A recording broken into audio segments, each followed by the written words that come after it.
formation de capaciter les conducteurs hippomobiles au niveau du département, quand on sait que les conducteurs de Jakarta aussi ont des problèmes. Pourquoi choisir les autres? Je vous remercie pour cette question. Vous savez, l'Assemblée générale des Nations Unies vient de reprendre, suite à une évaluation de la première décennie d'action sur la sécurité routière, donc la deuxième décennie a été validée en septembre 2020 pour 2021-2030. Et pour 2021-2030, l'objectif pour tous les États, c'est d'arriver à moins de 50% d'accidents mortels avec des incapacités au niveau de la sécurité routière. Pour ce faire, donc le Sénégal n'est pas en reste parce que durant la première décennie d'action, l'objectif du plan de sécurité routière de l'État du Sénégal était de 35%, c'était de réduire les accidents mortels à 35%. Et nous avons nos réalités. Il faut dire que le secteur hippomobile est culturellement accepté. Donc nous sommes liés culturellement à ce secteur, de même que le secteur de Jakarta.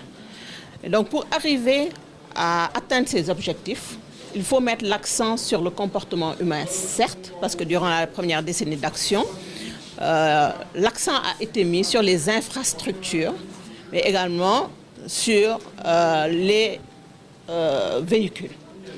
Et les chiffres montrent en fait que 90% des accidents sont dus à un comportement humain.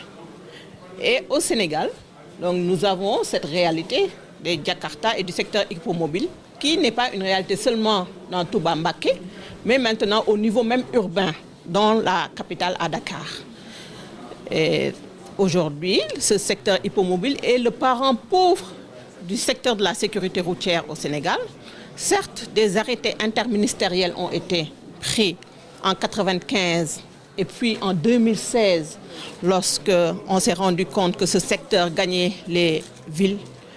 Mais le secteur n'est ni organisé ni accompagné.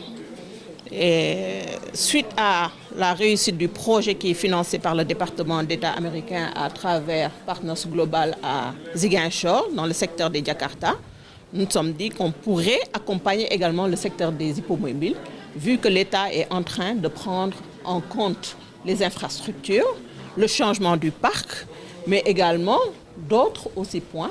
Donc nous, en tant qu'ONG, nous pouvons appuyer les secteurs donc, qui sont laissés en rade. Donc c'est l'objectif de cette formation. Parce que nous nous sommes rendus compte que la plupart en fait, des utilisateurs de ce secteur ne connaissaient même pas les arrêtés et n'ont jamais été formés. Donc c'est l'objectif de ce projet à Touba que nous allons après reproduire à Mbour. Quel est votre cible quand on sait qu'on a dit qu'il y a plus de 30 000 charretiers ici au niveau de la localité alors que vous avez ciblé des gens? Effectivement, à Touba Mbaké, le recensement montre qu'il y a plus de 30 000, en fait, dont 12 000 qui utilisent des ânes, le reste des chevaux. Donc, il ne faut pas occulter la situation sanitaire actuelle. Donc, avec cette pandémie, nous ne pouvons pas nous permettre d'organiser des formations avec un grand nombre de personnes.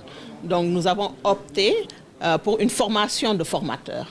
Donc, pour une formation de formateurs, nous avons choisi les leaders du secteur à Touba, que nous allons former avec le doyen Ousmane Thiam, qui est le président du comité de pilotage, parce que ce projet a mis en place un comité de pilotage et des comités de veille dans chaque site. Qui est un expert automobile, l'ancien président du CETUD, donc avec le colonel Balabé, parce qu'on travaille également.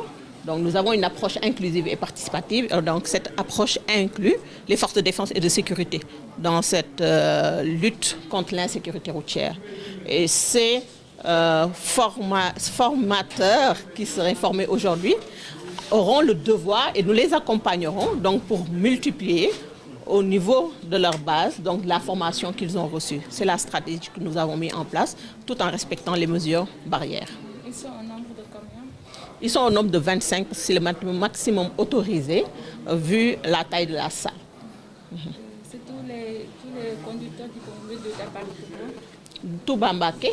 Donc nous avons les présidents des associations, des charretiers, les fédérations, mais également les transporteurs sont conviés dans cette formation parce qu'il faut bien qu'ils se comprennent, en fait.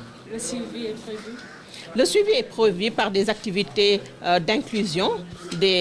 Comme je l'ai dit, en fait, on aura une formation par ces formés. Ceux qui seront formés aujourd'hui vont former dans leur base, mais également des sessions de sensibilisation, des débats également, mais également des visites de proximité avec l'accompagnement des forces de défense et de sécurité, mais également la mairie et la préfecture, donc qui nous soutiennent dans cette action.